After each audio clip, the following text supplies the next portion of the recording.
One of my coworkers left the company. I found something deeply unsettling on his computer. Michael has always been a little bit secluded, you know. We've worked together for 8 years and I still couldn't tell you a single thing about the guy. Very private guy. Anyway, he seemed like one of those fellows that are just constantly annoyed at being alive. I mean, don't get me wrong, we've always tried to include him, but he was always chilly. Polite, but like, really chilly. It's like he didn't want anything to do with anyone. And well, I can respect a guy doing his own thing. So I gave him his space and I didn't think much about him anymore. Anyway, yesterday I came back from my annual leave.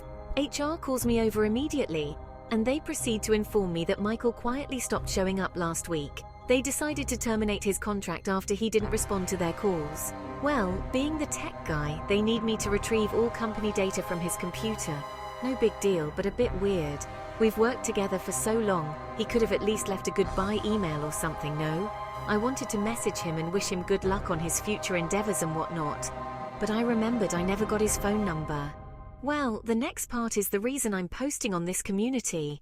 I'm hoping someone could help me make sense of this. As I logged into his computer, the first thing I see is a notepad file ominously named Pleasehelpme.txt. Well, I'm a curious fellow, so I naturally click on the file to see if it is company related. I wish I had just ignored it. You know what's the most disturbing part? Even if a very, very small part of me believes him, how the hell did he even write this in the first place? I can't make sense of it. Anyway, this is what was written on the document. I would really appreciate some guidance on what to do. I haven't shown this to anybody yet. You know nobody is coming to rescue you, right? I look up from my computer screen, slightly startled. Excuse me, I responded sharply. Mind if I have a seat? A large man was towering over me, clad in black, late 30s, a bit rough looking.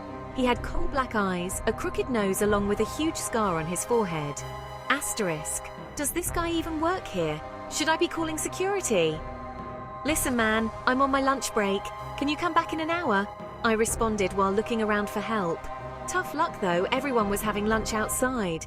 Asterisk, fuck me. If I were more sociable, I wouldn't be in this situation, would I? Sensing my nervousness, the man chuckled lightly and took a seat a bit further from me. That's a nice hamburger, bro.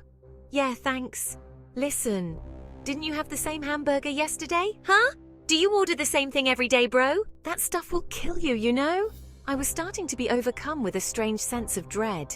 I could feel my hands shaking slightly under my desk. All right, listen, this is getting creepy. Could you leave me alone? I say as I take my phone, hoping he wouldn't notice my hands. You know this is no way to live, right? I'm just giving you some tough love here, man, but you stink. You look like you've just recovered from an underground cult after 19 years of forced coal mining. Wait, what? But I use deodorant every day. And what's with the weirdly specific analogy anyway? Who the hell are you? He sighed. When was the last time you've showered Michael? And that beard, man.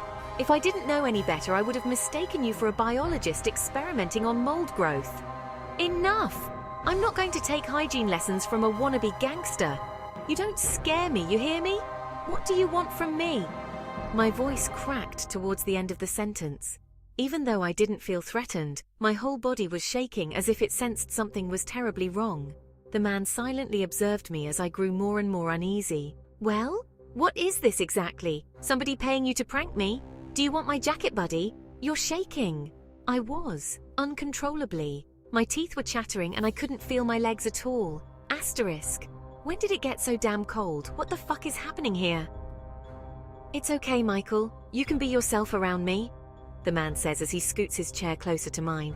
You haven't been doing that a lot lately, have you? I wanted to run away, to scream, anything at all, but my body continued to defy my commands. You know who I am, Michael.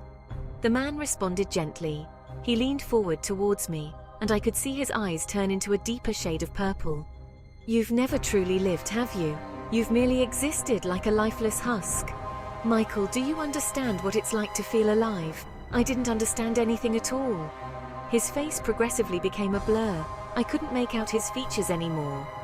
You've endured and you've fought very, very hard to tolerate your existence, haven't you, Michael? You poor thing. He reached out and started stroking my hair. You don't have to struggle anymore. Asterisk. Not in this place, man. I've always despised this place. Is this really it? I have to go in this stupid office, on this stupid chair where I wasted half of my life. No. Relax, fighter, you've done your best, let me help you now. He took my hand. His touch was frosty, yet somehow also warm and gentle.